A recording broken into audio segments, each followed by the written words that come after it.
Today's video, tips for choosing a broker. So just to give you, hi, it's Natasha with soldbynat.com here, and I'm an associate broker with Virtual Properties Realty. And today I have a very special guest, Miss Rhonda Williams. Hello, everyone. Let me tell you, Rhonda is so near and dear to my heart. Rhonda and I started in real estate. I say we started in real estate together. So as new agents, after we got licensed, we went to a training class because that is what you need to be doing so that you know how to do the business of real estate. And we met there. That was in 2011. Yep. So we have been in this thing for a while. So today, 9 years, we have been in the real estate game. And we're still here, which says a lot. And why it was really important for me to have Rhonda on today. We're going to be bringing you a mini series, 3 videos, so watch out for those.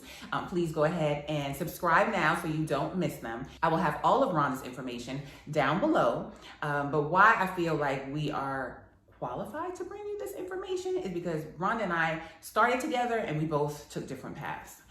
And I want new agents to know there is not a one shoe fits all for everybody, okay? So I want you at all. So in real estate, especially, I remember getting started, Rhonda. I don't know if it was different for you.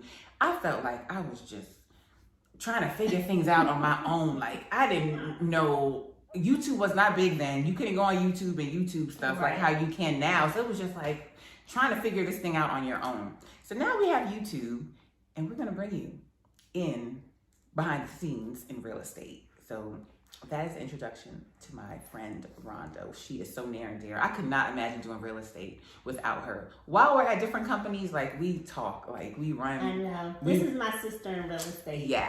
Yes, like we run things by each other. What you think about this deal? Like how should we handle this? Like we encourage each other. Like that is very important in real estate. So that's my introduction for Rhonda. So Rhonda, tell the people, tell the good people a little bit about you. Well, I mean, I think you kind of said something. We both started in 2011 when the market was horrible. Yes. So we learned a lot our first couple of years in real estate. But the good thing is each year got better and better and better. When you start on the bottom, which we did, because we started when the market crashed. So we experienced all of that. But, and like Natasha said, we've been at different brokerages, and that's why we can kind of share with you some of the things that we've done. And we've done a little bit of everything, being in the business for 9 years, and we are definitely going to share some of this stuff with you, especially the do's and don'ts and the things that we learned, and because we want to keep you guys from making mistakes. I am also an associate broker. I have a small real estate team. That was one of my goals years ago. So we're going to kind of talk about all of that, but I think that's kind of the basics about me. Wonderful, wonderful. She is so awesome, guys. She is so awesome. So today's video, tips for choosing a broker. So just to give you a little backstory on where we are now. So Rhonda got her associate broker license first. And I was kind of like, I'm not getting that because I don't want I kept telling her to get it. I was like, I don't want a team. Like, I don't want a brokerage. But thankfully, Rhonda just depositing her nuggets. Eventually, I came around to seeing why it was a benefit to get my license. I also want to let you know that Rhonda has also done new construction sales during her career. So yes, like there's so much that you can do in real estate, which is one of the reasons why I just love the industry of real estate. And one of the things that we totally agree on, especially new agents, you have to remember that although you're interviewing and talking to different brokers, you're really interviewing them because you have to already have in your mind, what do you want your business to look like? Because remember, guys, this is a business.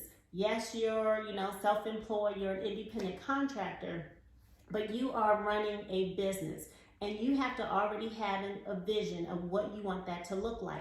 And based on your vision, those are the things you need to find when you are affiliating with a broker. So you have to everybody, always thinks of just buyers and sellers. Oh, you're going to drive buyers around and help them find a house.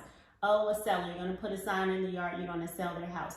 But you need to kind of think beyond that. Some people, they have a vision of, they just want to be in the commercial business. So they want to work, you know, high rises, retail stores, churches, things like that. So you need to make sure that your brokerage has a commercial division. Natasha mentioned that I sat on site for 3 years, new construction. So you need to make sure if that's something that you're thinking about doing, and you don't want to join one of these large companies and be an employee, then you need to ask them, hey, do you have a new homes division? Are there some opportunities that you work with builders and I can sit on site? Another thing, a lot of us need to be personal. We need to be investing in real estate.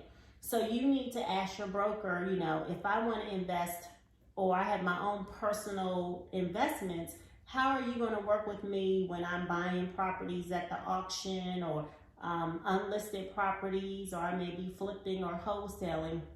So you need to make sure that they offer those opportunities for you also. Like Natasha mentioned earlier, real estate is not just, you know, this one lane thing. It's so many opportunities and different avenues that you can take in your career. So you need to just kind of have all of that vision in your head and ask those questions. Do not be afraid, because you may affiliate with somebody and may not be able to do the things that you want to do and flourish. Right, especially when it comes to investing, because there are a lot of brokers that don't encourage agents investing or having an investment. Yeah, you won't even hear those words mentioned in the office at all. So yeah, if that's something, if you're getting in the business, because I have an agent, know of an agent that she really wants to get into investing, you would think in real estate, like that's something that they should be number one, right? Yeah, like they would be teaching us how to invest for ourselves, but no, that's not. Nope. In many brokerages, that's not something that they do. So that's something that you're going to have to really pursue on your own, or connect with a brokerage that really supports that. Yeah. Would you say that it's more likely going to be a smaller brokerage, more so than the bigger brokerage? Definitely, yeah, because I've known people who have left larger brokerages than, you know, and gone to a smaller brokerage. And, you know, people, when they sell their own personal property, then you have some brokerages who want to take a huge chunk out of that. So, like I said, these are things you need to find out, because they did not help you buy those homes, but they want a big split when you're selling them. So you need to really find a brokerage that's going to be investor friendly, if that's what you choose to do. Right. So I create a list of those things that are important to you, aside from, okay, you know, your big vision, what you want for yourself, but what is important for you in the brokerage. So training, what's the split going to be? Yeah. If office space or office locations is something that's going to be important to you, broker support. Like there is a list of things that you need to go in asking questions. Like know that when you go in and meet with these brokers, if you're coming from the corporate world, you're in the mindset of going into an interview thinking, oh, they're interviewing me. In real estate, it's the opposite. It's the opposite. You're really interviewing them. Yeah. So you need to be interviewing them to see if you're a good fit, because very few brokerage companies are going to turn you away. Right. And they're not going to volunteer this information if you do not ask. And Natasha said something else that was really important. That was kind of in the top 3, was education and training, especially if you are a new agent. Because look, we're going to be honest with you. All that stuff you studied for your test to pass the test, you're not going to even need to know half that. So, no, I'm not going to say at all. I mean, most of it. You do not need to know how to go out and plot a land and measure it. That's what a survey is for. You are not going to need to know how to calculate points on a loan and interest rates, all that. That's what the lender is for. So, right. Half the stuff you studied, toss it out the window. That's why you have people that can help you with those things. But like I said, something that you said, education and training, like the real education and training. Once you get out into the field, how to write a contract properly. Because remember, we're talking about legal documents. how to talk to clients, like all of these things. This is like the real life experience now. And you need somebody that can train you. And then another thing Natasha said that I want to piggyback on is broker support. You have some of these, there are some companies, I'm not going to say any names, they don't even have brokers in the state of Georgia. So you have to call somebody who lives in another state who may not even be familiar with all the laws here in Georgia. So you want to have an on-site broker that's available to you. I don't want to say 24/7, but pretty much most of the day, the working day.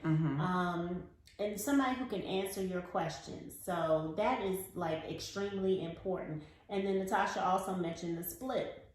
And I tell new agents all the time, because you're going to typically have two different types of brokerages, and you have to figure out what's going to work best for you. You're going to have the one where you're not bringing home that much money, but then maybe they give you everything you need to start your business. So they're giving you business cards, a website, a CRM, name badges, signs, lock boxes, unlimited color copies. But then they're taking a huge chunk of your commission. Then you have the other type where you're bringing home a lot more, but then you may be responsible for some of these fees yourself. So you have to just kind of weigh, which one's going to work for you. Because if you're brand new and you have no money, you might want to go to that broker that's helping you get started and providing all of those things. But if you've been saving up because you know that you're making a career change, you may already have, that support, and you may not really need those things. So, I think that and we've kind of talked about that, and we've been on both sides of right the table, so we kind of know. I want to give Rhonda a shout out because you mentioned training and support. So Rhonda has a team. And that's something that you're going to hear about in real estate. You have individual agents, you have small teams, you have large teams. So Rhonda started her team. How long have you been? It's been almost a year now. So It's been almost a year. Okay. Rhonda has a team, and I just look at Rhonda. She comes from a teaching background. So this makes sense about how she is with her team. Like, she is truly somebody that should have a team, should be a team leader. Yes, she has meetings planned. She charts out things. She has going through contracts with her agents. Like, when you decide that you want to join a team, why are you joining the team? What benefit are you getting from the person that you're joining, going to be on their team? So really look out for things like that when you decide that you're going to join a team. I'm not an expert on teams. And every team is different. It's just like every brokerage is different. So the same questions that you may have for a broker, you may have a different variation of those questions for joining a team. Because like Natasha said, there are some small teams, there are really large teams that operate almost like a brokerage. So you have to kind of figure out, like she said, what is your purpose of being on a team? I am really good. Education is my background. So like Natasha said, I'm used to lesson planning, and I have my calendar, and I have our training schedules. And I make sure that they kind of coincide with what the broker is already doing. So my agents on my team are getting even additional training. So yeah, you have to really kind of figure out what is the purpose, how you can help the team, and how the team can help you. Tell them the name of your brokerage and your team. My brokerage is Hannon Properties in Beaufort, Georgia, and my team name, which according to Greg, I am going to have to change a word or two, but currently it's Rhonda RM and Associates, and I am going to have to change that to either team or group. So really, yes, I found that out. Wow, so by 2021, it's going to be slightly different. All right, but you can look me up, Rhonda M.G. Williams, Associate Broker, Hannon Properties. Yeah, so if you are looking to get into real estate, or you're looking for a change, you can definitely speak to Rhonda. Her information. Or you. Yes. Her information will be down below. But if you have questions, you can contact either one of us. We are going to keep it real in real estate, and we are going to let you know.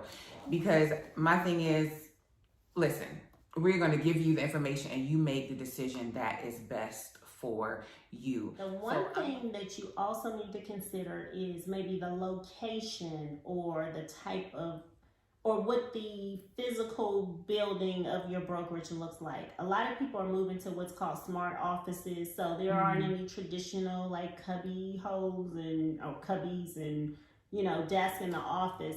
But if you are a new agent and you need a lot of support and you need to go in, you want to make sure it's somewhere fairly close to your house. You want to make, you don't want a brokerage that's an hour away. And then you may need space to meet clients. So I think that's kind of important too, to figure out, what type of physical building that you may need when you're looking for a brokerage. And I like having space to go to. Like, I like having an office. I like meeting clients at the office. But there are a lot of virtual brokers now and agents. But she has a nice home office too. Oh, yeah. She kind of inspired my home office. Yeah, we are in home office right now, and listen, like this, you guys can't see all of it, but she's AKA, and she has the green and the pink, and yes, it is lovely in here. Do you see these chairs? But some of these online brokerages, they don't have office space, and some of these individual agents and companies, because you can be an agent and have your own company. Like, I could start my own brokerage and have it called Natasha Bazil Real Estate. Sold by Nat, and I can be my own company. In that case, I could either pay to have a building, or I could say, well, I'm just going to meet clients in Panera or Starbucks or something like that. So for me, I like having office space. I think, especially as a new agent, I would think that's a plus. But again, to each his own. We're giving you the information. Do you have any other tips? No, I think we kind of covered the basics. Like we mentioned, if you want to make sure that you're interviewing them and you come with a set of questions, you want to make sure that you're getting the training and resources that you need. You want to consider the location, and you want to make sure that brokerage is offering the things that can help support the vision of your business. Right. And then at the same time, just know, if you do join a brokerage and you decide, wow, after a while, this isn't the best fit, you can change brokerages. I do not encourage brokerage hopping. Like, you don't want to change brokerages every year. You need some sort of stability that reflects on you and your business. But, you change. I mean, as your business grows, you may decide that another company is a better fit for you. And I'll go ahead and share my route. I started with Coldwell Banker. I was there with them for... Yeah, we were together. And I started part-time. Then when I went full-time, the office that I was with closed, and it was either I drive further or I find an office near me. And as a new mom, decided to go full-time in real estate. I wanted to be close. So I interviewed with other companies. I decided to go with Keller Williams. Went with Keller Williams for a while, and then I decided I needed a change. And then I'll speak on that. I have nothing to say negatively about any of the companies. And it's like, you gotta go with what is best for you. If you have questions about those companies, hey, call me, I'll tell you. It may be a great fit for you, because we still know agents that are still at those companies, and it works for them. So then I transitioned and I went to Virtual Properties Realty, and I've been there since 2016. And I have what you wouldn't call it a traditional team. You can have a team at Virtual Properties, but I'm a part of what's called the Ambassador Program, where if I have agents that are connected to me through Virtual Properties Realty, because I've shared Virtual Properties with them. They knew that I was with Virtual Properties and they wanted to join Virtual Properties. So we're connected within Virtual Properties. They have questions, they call me, I help them. So we're connected that way. We aren't part of an official team. I have one agent. We actually worked out together. She was a teacher. She went full-time in real estate end of last year. And, I've reached out to her, just seeing how I could help her. Come to find out, I haven't been hearing from her because she's been super busy. She had 3 closings last month. I'm like, you go ahead and get it, girl. So I can help you as much as you need or as little as you need. Or you may decide to join a company like Rhonda's and be a part of an official team. That is an option for you as well. So thank you for watching. That was our video today about choosing the right broker. If you have any questions, please go ahead and leave them in the comment box below. Our information will be... like comments. Yes, we do like comments. Please leave. I know you have comments and questions because we had them when we were coming up. Do not hesitate to leave them. We will answer you. We will get back to you. And be sure to check out our next videos in this series, okay? If you haven't done so already, please go ahead and give this video a thumbs up. Please go ahead and subscribe. Also check out Rhonda's channel as well and subscribe to her as well, all right? Thank you for watching. Have a positive, peaceful, and productive day, and we will see you soon. Goodbye.